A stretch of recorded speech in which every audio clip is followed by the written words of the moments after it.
On the planet Yautja Prime, a runt predator named Dek is on a training session. He uses a variety of tools to travel the land until he enters a cave, where his scanner tells him that his brother is hiding nearby. Dek attacks behind him with his sword and Quay blocks it just in time. The brothers begin to fight and Quay keeps taunting Dek as they move, reminding him to use the cave to his advantage. Swords keep on clashing as they move all over the cave, and after exchanging enough blows Quay manages to corner Dek but doesn't kill him. When Dek refuses to yield, Quay cuts the pillar they're standing on and Dek falls into the abyss. He manages to save himself by holding on to the wall. He climbs back up and attacks Quay again. Later on their ship, Quay tells Dek it's time to choose a prey so he can earn his place in the Yautja clan. Dek wants to go to Jenna, also known as the Death Planet, to hunt the unkillable monster Kalisk.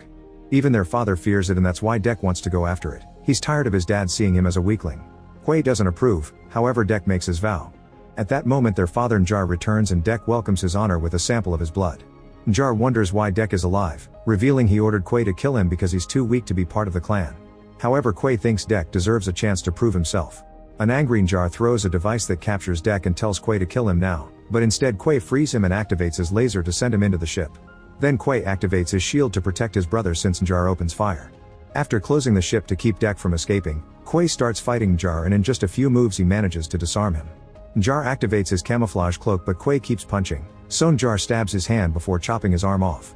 Then Njar strikes his son down and Quay starts crawling away, reaching for his arm rather than his sword. Njar calls him weak and stabs him, so Quay uses his last breath to activate the ship so his brother can go to Jenna. Dek watches Njar slit Quay's neck as the ship's launch knocks him out. Sometime later Dek is awakened by an alarm. The ship has been damaged by the debris in orbit and is hurling towards Jenna. Dek rushes to the seat and ejects it, so it starts falling at great speed through the Jenna sky. When a bird almost crashes into him, he activates the shield. He ends up crashing in the jungle and he roars in frustration. Determined to find the monster, Dek takes stock of his weapons to confirm everything is working well. He's startled by a noise nearby and starts searching the area. Suddenly a vine-like creature takes him by surprise and steals one of his weapons. Dek gets his sword ready, but a second vine grabs his arm and he has to cut this one while the first one escapes. Unfortunately more vines appear and reach for him until they grab his leg to drag him on the ground. Dek manages to take his bow to shoot his captor to force it to drop him, and punches the vine to keep it back. Then Dek runs to retrieve his sword and quickly slashes the vines that keep attacking him. No matter how many he cuts down though, more and more keep coming and they even start attacking together. Dek quickly dodges a few blows and jumps on top of a vine to run on it, which helps him get to the top of a cliff. The vines can't reach him up there and now Dek has a good view of the planet, which looks terrifying. Afterward Dek washes his wound in the river and uses his scanner to find a medicinal plant that can serve as a bomb. On a leaf he finds a worm that starts growing red spheres and when he throws it away, it explodes. Then he goes out to explore and search for the Kalisk. On a big field he finds some strange red plants that keep hissing at him, so he moves carefully to avoid them.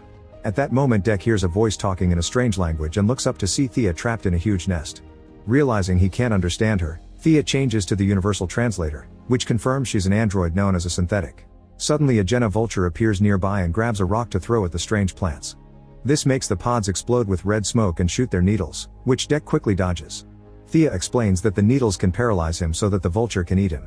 When Thea offers her help, Dek says that the Yautja hunt alone and Thea guesses he's here for the Kalisk. The vulture throws more rocks and multiple plants are activated, so Dek is hit by the needles. As he starts feeling dizzy Thea asks for a weapon, so he tosses one of his blades at her before collapsing. The vulture flies down and is about to eat him when Thea tackles the beast and brutally kills it with the blade. Dek sees her wave before passing out. Minutes later Dek wakes up because Thea has given him an antidote made from the same flower. Dek stands up and helps Thea do the same, only to notice that she's missing half her body. She explains she's a synthetic sent by the Weyland-Yutani Corporation because humans can't live on this planet, but Dek doesn't care and drops her. Thea then points out that many Yautja have come for the Kalisk and none of them survived, but she did. If he takes her with him she'll guide him to the Kalisk's den, that way she gets her legs and he gets his trophy. Dek realizes that it was the Kalisk who destroyed her, but he's still not interested. However when Thea calls herself a useful tool, Dek doesn't see it as breaking the code anymore and agrees to bring her along. While they travel, Thea never shuts up and keeps asking questions. At the river some peculiar worms begin shooting acid at them, so Dek carries Thea on his back to run faster. Unfortunately he finds the way blocked, and Thea uses the chance to teach him a lesson. She throws a sticky fruit on the ground and the creatures rush to eat it. Now they aren't shooting anymore. Once they leave the river, Dek cuts down a bunch of vines and ties Thea to his back to move more easily. In the evening they stop to camp for the night and Dek uses his device for light. Thea shares that her crew arrived on Jenna 2 years ago and she was trapped in the vulture's nest for almost 2 weeks. She had hoped that another synthetic named Tessa would come for her, and tells Dek that they have a higher sensitivity than other models. Deck sees sensitivity as a weakness, but Thea thinks it's an advantage to understand other creatures. Thea used to be stuck in the lab, but one day Tessa brought her out to explore. Unfortunately, that was also the day that the Kalisk attacked them. Meanwhile, at the crew's new base, it's revealed that Tessa looks just like Thea. She received severe damage during the Kalisk attack, so now she's in a pod being repaired. Tessa keeps repeating Thea's name and remembering the incident, so the computer reminds her that her priority is to catch the Kalisk. The computer also detects the presence of a Yautja and classifies him as a threat. When Tessa finally wakes up, she's told that Thea was captured by the Yautja. In the morning, Deck goes out to hunt for food. He comes across a bone bison, which is usually Kalisk food. Deck tries to move ahead but has to move back when he discovers that this field is covered in razor grass. When Deck's about to throw his blade, a small creature jumps from a tree and lands next to the duo. Thea can't identify it and Deck roars at it, but the little guy just roars back. Then the creature starts chasing after the bison without issues because its hard skin isn't hurt by the razor grass. Furious about having competition, Deck starts jumping from tree to follow the bison too. The weight breaks a branch and the duo falls, so Deck pierces the tree with his blade and stops the fall right before they touch the dangerous grass. When the bison runs near them, Deck jumps on it and stabs it, however the bison throws them off by using another tree. The small creature rolls ahead of them and a frustrated Deck tackles it to start a fight, which means Thea often gets smushed. The little guy has surprising strength, but after some struggle, Deck manages to grab it by its neck. At that moment the bison comes running toward them, so Deck throws his sword and holds the bison's mouth open as the blade proceeds to cut it in half. Deck roars to celebrate a successful hunt, only for a tentacle to suddenly grab his leg and lift him.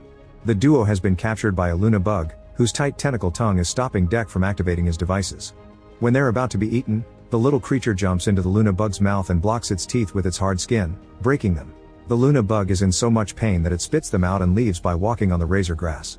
Desperate for revenge, Deck cuts down a tree to use it as a bridge.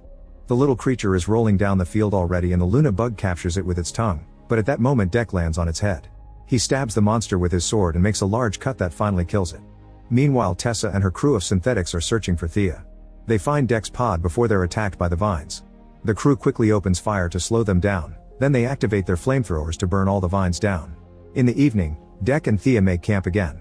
The little creature is still following them and copying every move of Deck's because it's impressed by how he hunted the bison. Thea names it Bud while Deck shares the roasted meat. Thea asks Deck about his family, so he tells him what happened with his brother and father, but he refuses to accept he's grieving when Thea uses that word. He points out that Tessa counts as her sister, and Thea likes the concept. In the middle of the night, Tessa and her crew find Deck's ship, which crashed after he jumped out. There are many Yautja weapons that Tessa finds interesting, including a grenade that freezes her hand. The next morning Deck grabs Thea and leaves without Bud, insisting that he hunts alone and Thea doesn't count because she's a tool. Thea tells him about wolves and how they hunt in packs, but the alpha isn't the one who hunts the most, it's the one who protects the pack. Deck misses the point and says he'll be the alpha who kills the most. After finding a Kalisk fang near the river, the duo continues traveling in that direction and reaches Thea's base, which has been completely destroyed by the beast. Among dozens of synthetic bodies, Thea finds her legs. Thankfully the repair machine still works and she can use it to reconnect both halves of her body, although the process will take a while. She thanks Deck for his help but also apologizes and tells him to leave because she's activated the beacon to call her crew. Thea explains her team is also after the Kalisk, so she can't let him kill it. Deck refuses to leave, saying he'd rather go down with honor than run like a coward. In the middle of the wreckage there's some spilled oil, so Deck sets it on fire to create a smoke cloud. The Kalisk soon appears and throws Deck down, damaging his sword.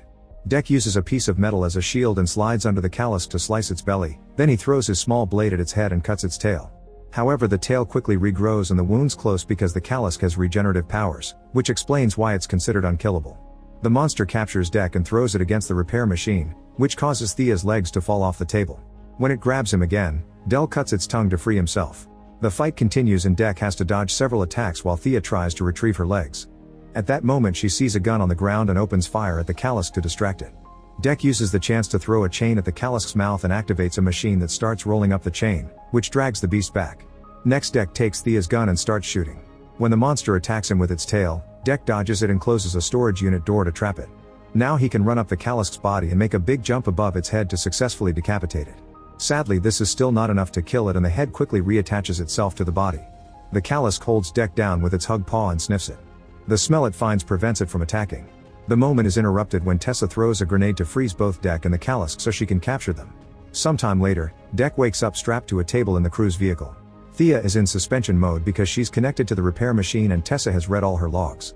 She doesn't understand why Deck's alive since the Yautja usually kill weak children and says that belonging to her company should be an honor for him. Then Tessa wakes up Thea and congratulates her for getting 2 specimens. She gives Dek a painful injection to experiment on him, so Thea tries to smoothly save him by pointing out he's a rut and therefore not ideal for science. She thinks they should keep his weapons and let Dek go. Tessa still wants a sample, so she connects 2 cables to his head that cause him lots of pain. A desperate Thea turns off the machine and tells Tessa they should be more than robots that only follow orders. In fact, she wants them to be sisters. However, Tessa reveals she didn't come back to rescue Thea, she came for the Kalisk. She agrees with the Yaoya's tradition of getting rid of the weak and calls Thea broken. At that moment Tessa gets a call from Earth, so she leaves to take it after ordering a guard to box Thea up. Since the guy can't speak Yaoya, Dek asks Thea to make him open one of his devices. Thea tells the guard that Dek's device is a map and when he opens it, his head explodes. Then Thea frees Dek, an alarm is triggered, so more guards come to open fire at him. Thea opens the back door and Dek jumps into a waterfall to escape. Sometime later Dek finds his crashed ship and takes care of his wounds, however there are no weapons left. He considers leaving the planet but he looks at his brother's helmet and remembers that the best wolf is the one who protects the pack. Dek returns to the jungle and starts gathering natural dangers to use as weapons, like blades of razor glass and the spikes from the red flowers. He also gets the acid worm by using the fruit. While working, he comes across Bud and smells its spit. He finally realizes that Bud is the Kalisk's child and he was spared for smelling like it, so Dek covers Bud with his own spit instead. Lastly, he frees Thea's legs so he can follow them to their owner. At the new base, Dek appears wearing the bison bones as armor and throws acid at a guard to bring him down. The legs follow a signal from Thea, who is in suspension inside a box. When 2 guards try to attack the legs, Dek quickly defeats them with a whip made with vines and razor grass. Bud also helps by destroying a guard in seconds. The duo keeps sneaking around the base, bringing down any guard in the way so the legs can keep moving without interruptions. Meanwhile, Tessa is talking to the company and reports they'll go back soon with the Kalisk. When asked about Dek, she tells them that he's dead. With his collection of natural weapons, Dek keeps destroying synthetic guards, sometimes fighting a few of them at the same time. Inside a lab, a guard manages to corner him so Dek breaks a glass cage and lets a vine sample kill him instead. When the legs find the box, they jump on a guard's neck and quickly kill him before opening the container. Thea awakes and celebrates but she hears guards coming, so she pretends to be asleep again. The legs kick a guard to make him fall and Thea jumps out to fight him while the legs confront the second guy. Both body halves help each other in battle and when a guard is about to hit the legs, they jump away and the blow destroys the other synthetic, who is being held by Thea. Then she holds up a small machine piece and the legs push the final guard's head on it to kill him too. Soon Dek finds the box too but it's empty. A guard surprises him from behind, only for Thea to kill him with a shot. Her halves are finally back together and she's surprised to see Dek, who admits he came back for her like a proud wolf. Thea wants to leave but Dek announces they must free the Kalisk so Bud can be with its mother. Suddenly an alarm goes off and Tessa tells her men to speed up the launch of the ship with the Kalisk while she investigates. A team of soldiers finds Dek, who activates the combustible worms to create a nice explosion that destroys all the synthetics in one go. Then Tessa appears inside a battling suit and shoots Dek with a laser she stole from his ship, which kills his acid worm. She uses the suit to bring down structures and pulls out a huge saw, but Dek dodges it all. In the main ship, Thea tries to access the Kalisk but the cage is locked. When a guard comes by, she fails to impersonate Tessa so she smashes the guy's head on the cage instead. Then she uses his eyes to open the lock. When an attack throws Dek into the lab, the suit hand comes down and is captured by the moving vine. Dek tries to climb it but Tessa immediately throws him off, so he hides behind a container. Tessa lifts it but doesn't see him. It turns out he's climbed on the container to be above her. Now Dek can jump on Tessa to beat her up, but she quickly closes the cockpit. Suddenly the Kalisk appears and jumps on the